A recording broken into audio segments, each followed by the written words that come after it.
மகாபெரிவா துடிகளே சரணம் நடக்கும் நல்லது மட்டுமே நடக்கும். நம்மளோட சேனல் நேயர்கள் அனைவருக்கும் வேண்டிய பணிவான வணக்கங்கள், கோடான கோடி நன்றிகள். நம்ம மகாபெரிவா கிட்ட ஒரு பக்தர் வந்து கேட்குறார், பெரியவா எங்களுடைய நியாயமான கோரிக்கைகள், ஆசைகள், அபிலாஷைகள் இதெல்லாம் வந்து எங்களுக்கு வந்து பலிதமாகணும். என்ன பெரியவா நாங்கள் பண்ணுறது? நாங்கள் நியாயமாக தான் பெரியவா கேட்குறோம், எங்களுக்கு பேராசையில் நாங்கள் கேட்கல அப்படின்னு சொல்லிட்டு பெரியவாட்ட கேட்குறாங்க.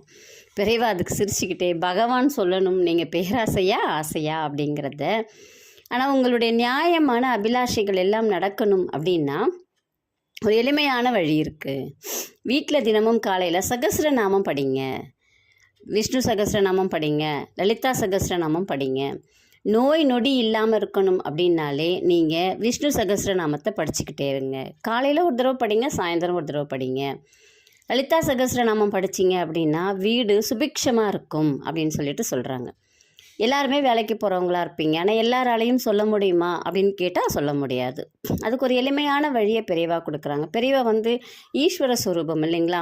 அந்த லலிதா சகஸ்ரநாமத்தை ஒரு 7 நாமத்தில் சுருக்கி நமக்கு வந்து இந்த 7 நாமத்தை மட்டுமே நீங்கள் காலையில் ஒரு 11 முறை சொல்லுங்கள், சாயந்தரம் நீங்கள் தூங்க போகிறதுக்கு முன்னாடி ஒரு 11 முறை சொல்லுங்கள். இதே மாதிரி நீங்கள் சொல்ல சொல்ல அது 1 லட்சம் ஆகும். அந்த 1 லட்சத்தை அது எட்டும்போது உன்னுடைய அபிலாஷைகள் என்னவாக இருந்தாலும் நிறைவேறும். லலிதா வந்து நிறைவேற்றி கொடுப்பா அப்படின்னு சொல்லிட்டு பெரியவா சொல்கிறாங்க. உடனே 1 லட்சமானு இருக்கக்கூடாது, உனக்கு ரொம்ப சீக்கிரம் நடக்கணும் அப்படின்னா நீ நிறைய தடவை சொல்லிக்கிட்டே இரு அப்படின்னு சொல்லிட்டு பெரியவா சொல்கிறாங்க. அது அந்த 7 நாமங்கள் என்ன அப்படிங்கிறத பார்த்துலாங்களா? ஓம் ஸ்ரீ மாத்ரே நமக, ஓம் ஸ்ரீ அன்னதாயை நமக, ஓம் ஸ்ரீ வசுதாயை நமக, ஓம் ஸ்ரீ சசாமர ரமாவாணி சவ்யதக்ஷ்ண சேவிதாயை நமக, ஓம் ஸ்ரீ கடாக்ஷ கிங்கரி பூதகமலா கோடி சேவிதாயை நமக, ஓம் ஸ்ரீ சிவசக்திய ரூபிண்யை நமக, ஓம் ஸ்ரீ லலிதாம்பிகாயை நமக.